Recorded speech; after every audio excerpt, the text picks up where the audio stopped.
Hello and welcome दोस्तों, बहुत बहुत स्वागत है आप सभी का मेरे इस यूट्यूब चैनल क्रिक सुबंधु में।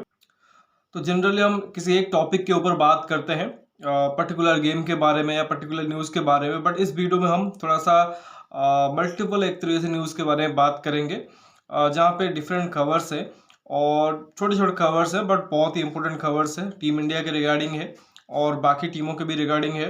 आई थिंक मैंने जब स्टार्ट किया था यूट्यूब तो आई थिंक ऐसे वीडियो करता था जहाँ पे मैं जो दिन भर के सारे जो खबर होते हैं वो एक ही दिन में दे देता।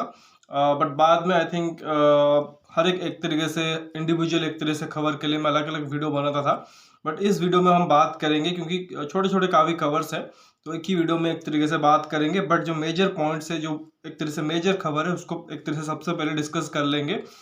तो सबसे बड़ी खबर ये देखिए, तो आई थिंक टेस्ट मैच के रिगार्डिंग आ रही है। इंडिया और इंग्लैंड के बीच जो टेस्ट सीरीज चल रहा है, थर्ड टेस्ट मैच जो कि राजकोट में खेला जाने वाला है 15 तारीख से, उसके रिगार्डिंग है।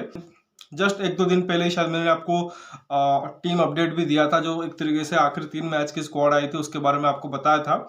और उसी दौरान मैंने आपको ये बताया था कि केएल राहुल टीम में तो सिलेक्ट हुए हैं बट सब्जेक्ट टू फिटनेस है। लेकिन आज एक तरीके से खबर आती है कि केएल राहुल जो कि थर्ड टेस्ट मैच जो कि राजकोट में होना है उससे रूल्ड आउट हो चुके हैं, उससे बाहर हो चुके हैं। और उनके बदले में एक तरीके से एक रिप्लेसमेंट अनाउंस हुआ है, जो कि कह सकते हैं उन्हीं के स्टेट से रिप्रेजेंट करते हैं, कर्नाटका से। नाम है देवदत्त पडिक्कल, जो कि इंडिया डेब्यू ऑलरेडी कर चुके हैं बट T20 फॉर्मेट में। बट जो उनका रिसेंट फॉर्म है रेड बॉल फॉर्मेट में, उसको देखते हुए उनको बैकअप के तौर पे बुलाया गया है। हालांकि प्लेइंग 11 में हो सकता है उनसे पहले सरफराज खान जो कि एक तरह से स्टार्ट कर जाए, बट देवदत्त पडिक्कल को आज बैकअप एक तरह से बुला लिया गया है, जो कि एक तरह से कहेंगे अच्छी खबर है उनके लिए। और बहुत दिनों बाद ऐसा हो रहा है कि जो टेस्ट टीम है हमारी, उसमें देखो काफ़ी सारे जो एक्सपीरियंस प्लेयर है वो नहीं है। विराट कोहली अवेलेबल नहीं है, पुजारा रहाणे को ड्रॉप कर दिया गया है, केएल राहुल इंजर्ड हो चुके हैं, जडेजा टेस्ट मैच का हिस्सा होंगे कि नहीं ये भी पता नहीं है। तो ऐसे में देखो काफ़ी एक तरीके से प्लेयर ऐसे हैं जो कि न्यू कमर है, जिन्होंने जिन्होंने एक तरीके से काफ़ी कम मैचेस खेले हैं। एक तरीके से देखिए, चाहे यशस्वी जायसवाल हो गए या के एस भरत हो गए, और रजत पाटीदार ने तो पिछले मैच में डेब्यू किया था और इस मैच में हो सकता है आपको सरफराज खान, इनफैक्ट ध्रुव जुरैल की भी डेब्यू हो सकती है अगर के एस भरत को ड्रॉप करते हैं। तो फिर ये अपडेट थी, बड़ी अपडेट थी टीम इंडिया के लिए, क्योंकि केएल राहुल एक बहुत ही एक तरह से इंटीग्रल पार्ट है टीम इंडिया के उस बैटिंग लाइनअप में। स्पेशली जिस तरह से हमारी बैटिंग वल्नरेबल दिखी है पिछले 2 टेस्ट मैच में, कहीं ना कहीं उनके ऊपर जिम्मेदारी थी। बट वो एक तरीके से अवेलेबल नहीं होंगे थर्ड टेस्ट मैच के लिए बिकॉज ऑफ हिज इंजरी। साथ ही एक और खबर उसी सीरीज से है, हालांकि ये इंडिया से रिलेटेड नहीं है, ये इंग्लैंड से रिलेटेड है। उनके जो गेंदबाज है, स्टार गेंदबाज जैक लीच, जो कि एक तरह से कहेंगे उनके प्रीमियर स्पिनर थे बिफोर दिस सीरीज स्टार्टेड, लेकिन वो एक तरह से पहले मैच के दौरान ही इंजर्ड होते हैं, जहाँ पे वो इंजरी कैरी करते हुए बॉलिंग करते हैं। बट सेकेंड मैच से वो ड्रॉप होते हैं और थर्ड मैच से एक तरीके से वो रूल्ड आउट हो गए इस सीरीज से। हालांकि रिप्लेसमेंट अभी उन्होंने शायद अनाउंस नहीं किया है और हो सकता है ना भी करें, क्योंकि ऑलरेडी उनके पास ठीक ठाक स्पिन बॉलिंग है। बट वो एक झटका है कहीं ना कहीं इंग्लैंड के लिए, क्योंकि जैक लीच एक्सपीरियंस लाते थे, जो कि हो सकता है आने वाले टाइम में, आने वाले मैचेस में इंग्लैंड को ज़रूरत पड़े। तो आई थिंक ये एक दो बड़ी खबर थी टेस्ट सीरीज से। इसके अलावा देखो तो आई थिंक जो संडे को मैच हुआ था एक अंडर 19 का वर्ल्ड कप फाइनल, और उम्मीद हम सब यही कर रहे थे कि अगेन इंडिया ऑस्ट्रेलिया सामने है। इंडिया ने साउथ अफ्रीका को हराया था सेमीफाइनल में, बहुत ही रोमांचक मैच जीते थे। फिर एक लो स्कोरिंग थ्रिलर जीता था ऑस्ट्रेलिया ने अगेंस्ट पाकिस्तान, अगेन वो भी तगड़ा मैच हुआ था। तो उम्मीद की जा रही थी कि एक तरीके से अच्छा एक तरीके से कॉन्टेस्ट देखने को मिलेगा। और अंडर 19 बॉयज़ जो कि एक तरीके से जो नवंबर 19 में एक तरीके से 2023 में वर्ल्ड कप हुआ था, जो एक तरह से हार मिला था टीम इंडिया का, उसका एक तरह से बदला लेंगे। बट देखिए अंडर 19 में फिर भी आप देखो टीम इंडिया का रिकॉर्ड बहुत अच्छा है और रिसेंटली भी उन्होंने बहुत अच्छा किया हुआ है, तो उतना एक तरीके से उनके ऊपर प्रेशर नहीं था। बट एक तरीके से सोशल मीडिया की तरफ से या फैंस की तरफ से एक तरीके से वो प्रेशर क्रिएट किया गया था उनके ऊपर, और साफ झलका वो चीज़। टीम इंडिया फाइनल में हार गई। एक बार फिर से करोड़ों फैंस का जो एक तरह से कहेंगे हार्ट ब्रेक हुआ, और कहीं ना कहीं उन प्लेयरों को भी जो भी वहाँ पे एक तरह से पार्टिसिपेट कर रहे थे। अगेन हम वहाँ पे अनडिफिटेड गए फाइनल में, और फाइनल में जाके एक तरीके से बहुत ही बुरी तरीके से हमें ऑस्ट्रेलिया ने हराया है। और ऑस्ट्रेलियन टीम अगर आप देखो तो रिसेंटली अगर आप देखो, I think back to back 4 जो आईसीसी ट्रॉफी हैं उन्होंने आई थिंक मेंस टीम के जीते हैं, WTC फाइनल हो या वर्ल्ड कप फाइनल 50 ओवर का। फिर उससे पहले 2023 में ही शायद T20 फॉर्मेट का T20 वर्ल्ड कप उन्होंने जीता था, आई थिंक वुमेन्स टीम ने, ऑस्ट्रेलिया की। और अंडर 19 टीम ने भी वर्ल्ड कप जीत लिया है, तो कमाल कर रहे हैं ऑस्ट्रेलियन टीम।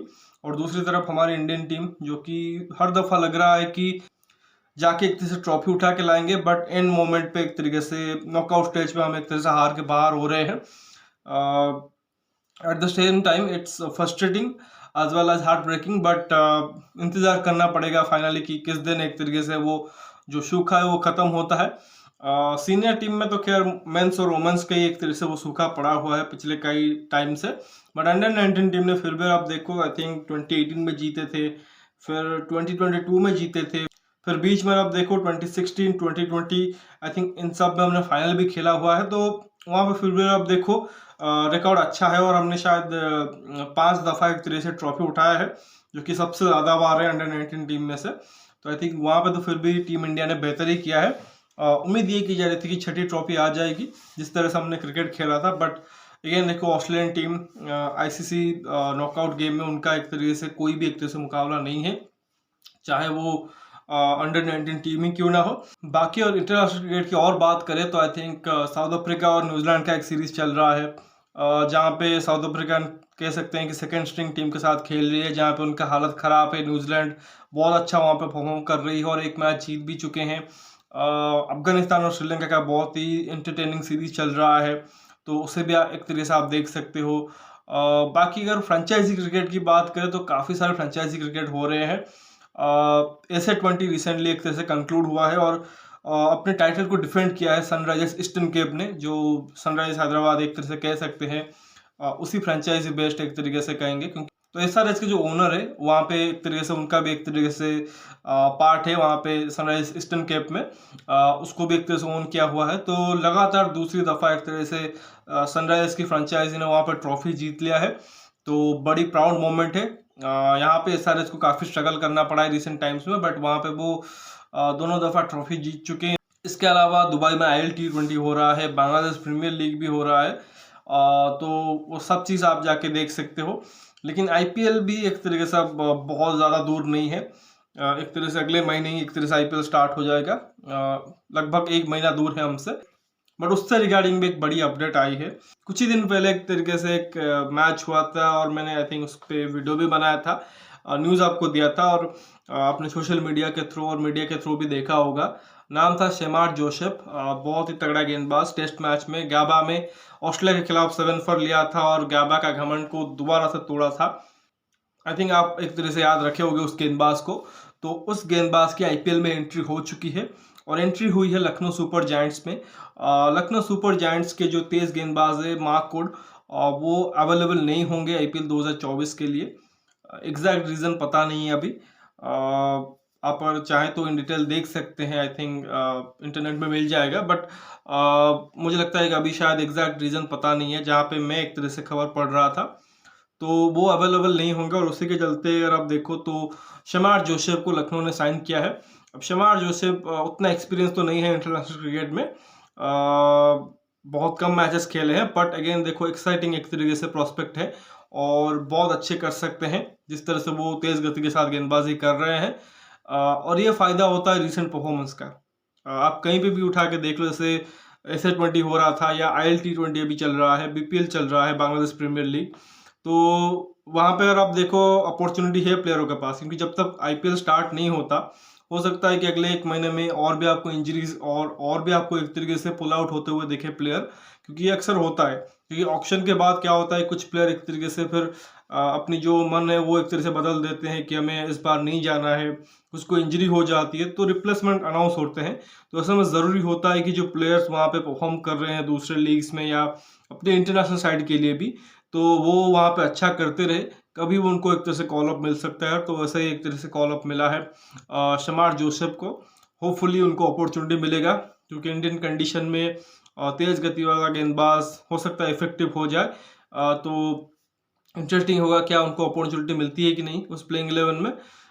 बट एक बहुत अच्छा एक तरह से कहेंगे लखनऊ ने एक तरह से शाइन किया है, कितना वो एक तरीके से T20 फॉर्मेट में सफल होंगे वो तो एक तरीके से बात की बात है, बट सर्टनली एक तरह से कहेंगे कि इस परचेज के साथ एक तरह से लखनऊ ने कह सकते हैं कि थोड़ी बहुत कह सकते हैं कि फैंस को अपने तरफ एक तरह से खींच लिया होगा, क्योंकि एक बहुत अच्छा स्टोरी उनका रहा है और जिस तरह से उन्होंने गैबा में परफॉर्म किया, आई थिंक उसने उनको और भी हाईलाइट किया है। तो लेट्स सी कि समार जोसेफ लखनऊ में जाकर क्या करते हैं। बाकी खैर आईपीएल के बारे में तो इस बार हमने वीडियो बना नहीं पाया, जो रिटेंशन हुआ, रिलीज हुआ, फिर ऑक्शन भी हुआ, बट इन डिटेल बात करेंगे। आई थिंक ये टेस्ट श्रृंखला खत्म होने के बाद या उसी दौरान एक तरह से बात करेंगे, हर एक टीम को लेके बात करेंगे, उनकी जो खिलाड़ी वहाँ पे गए हैं कितने उनके पॉसिबिलिटीज़ है कि इस बार टॉप 4 में एंटर करें और कौन सी टीम का चांसेस ज़्यादा है कि वो इस बार प्लेऑफ में जाके ट्रॉफी उठा पाए।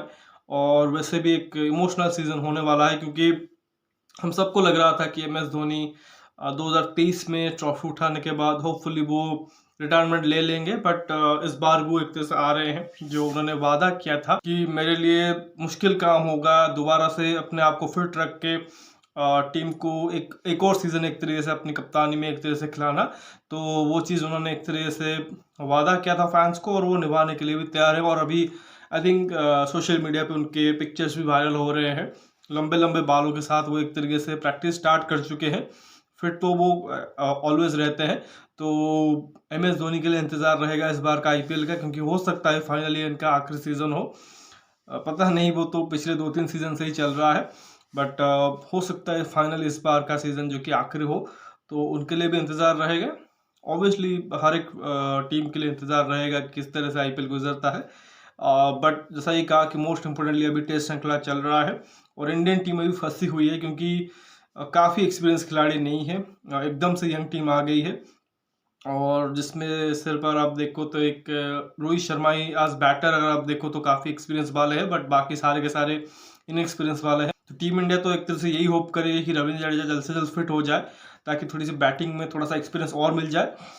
बाकी बॉलिंग में एक्सपर्ट ये करेंगे कि अश्विन, अक्षर, कुलदीप ये सब स्टेप अप कर ले। और आई थिंक बुमराह को उनको अच्छे से मैनेज करना होगा, क्योंकि बुमराह एग्जॉस्ट हो जाएंगे, क्योंकि अभी आईपीएल भी होने वाला है 2 महीने का, फिर तुरंत बाद अगर आप देखो T20 वर्ल्ड कप है, तो उनका फिट रहना बहुत ज़रूरी है, अदरवाइज टीम इंडिया कहीं के भी नहीं रहेगी। तो लेट्स सी कि आगे क्या होता है। बाकी आई थिंक जितने भी छोटे मोटे खबर थी मैंने आपको दे दिया है, और भी खबर है तो डेफिनेटली आपको एक तरह से खबर मिल रही होगी। तो जो भी एक तरह से अपडेट आएंगी, और ऑब्वियसली तीसरे टेस्ट मैच के बारे में ज़रूर बात करेंगे। बाकी मिलते हैं अगले वीडियो में, तब तक आप इस वीडियो को लाइक करिए, साथ ही चैनल को सब्सक्राइब करना मत भूलिए, और साथ ही दोस्तों तक शेयर कर दीजिए। कमेंट सेक्शन में अपना राय भी रख सकते हो, जो भी फीडबैक है वो दे सकते हो।